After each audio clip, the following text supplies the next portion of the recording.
নমস্কার বন্ধুরা, কেমন আছেন সবাই? আশা করি ভালো আছেন। আমিও ভালো আছি। আমার নতুন একটা রান্নার ভিডিওতে আপনাদেরকে স্বাগত। আজ আমি রান্না করব সয়াবিন আলু পটল দিয়ে নিরামিষ করে তরকারি। চলুন দেখে নিয়ে যাক। প্রথমেই আমি সয়াবিনটাকে সেদ্ধ করে আমি উঠিয়ে নিয়েছি চিপে। একটা কড়াই বসিয়ে গ্যাসে তার মধ্যে তেল দিয়ে পটলগুলো ছেড়ে লবণ হলুদ দিয়ে ভালো করে ভেজে নেব। পটলগুলো ভাজা হয়ে গেলে একটা বাটিতে তুলে নেব। ওই কড়াইয়ে সয়াবিনগুলো দিয়ে ওর মধ্যে লবণ হলুদ আর পরিমাণ মতো তেল দিয়ে দেব। যতক্ষণ না পর্যন্ত সয়াবিনটা লালচে লালচে কালার হচ্ছে ততক্ষণ পর্যন্ত সয়াবিনটাকে ভেজে নেবেন। আচ্ছা, কার কার সয়াবিন আলুর তরকারি ভালো লাগে কমেন্টের মাধ্যমে অবশ্যই জানাবেন। আর আমার ভিডিওগুলো কেমন লাগছে সেগুলোও বলবেন। যাই হোক, ভালোভাবে ভাজা হয়ে গেলে সয়াবিনটা বাটিতে তুলে নেব।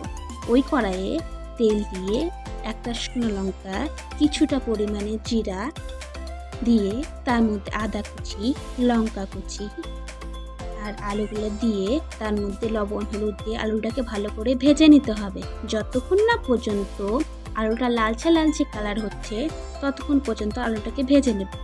আলুটা ভাজা হয়ে গেলে তার মধ্যে একটু টমেটো কুচি দিয়ে দেব। টমেটো কুচি দিয়ে হালকা নাড়াচাড়া করে তার মধ্যেই দিয়ে দিব ভেজে রাখা পটল আর সয়াবিন। ভালো করে নাড়াচাড়া করে এবার মশলাটা দিয়ে দিব। আমি মশলার মধ্যে দিয়েছি ধনে গুঁড়ো, জিরে গুঁড়ো, একটা সবজি মশলা। এবার মশলাটাকে দিয়ে ভালো করে ভেজে নিতে হবে। যতক্ষণ না পর্যন্ত মশলা থেকে তেল ছাড়ছে ততক্ষণ পর্যন্ত ভেজে নেবেন। মশলা যদি লেগে যায় কিছুটা পরিমাণে জল দিয়ে আবার ভাজবেন, আবার কিছুটা পরিমাণে জল দিয়ে ভাজবেন যতক্ষণ না পর্যন্ত মশলাটা ভালো করে ভাজা হচ্ছে। তার মধ্যে আমি কিছুটা পরিমাণে চিনি দিয়ে দিচ্ছি। চিনি দিলে রঙও ভালো আসে তরকারির। মশলাটা কষে নেওয়ার পর আপনি আপনার পরিমাণ মতন জলটা দিয়ে দেবেন। আমি আমার মতন জলটা দিয়েছি।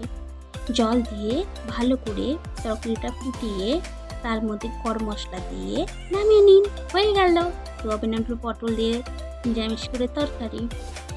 আমার ভিডিও ভালো লাগলে লাইক কমেন্ট শেয়ার অবশ্যই করবেন। আর যদি না ভালো লাগে তাহলে কমেন্টের মাধ্যমে জানাবেন, আমি আরও ভালো করার চেষ্টা করব। যাই হোক, আমার ফেসবুক পেজ আর ইউটিউব চ্যানেল সাবস্ক্রাইব করে নেবেন। নেক্সট ভিডিওতে দেখা হচ্ছে। Bye bye. ভালো থাকবেন, সুস্থ থাকবেন। শুভরাত্রি বন্ধুরা।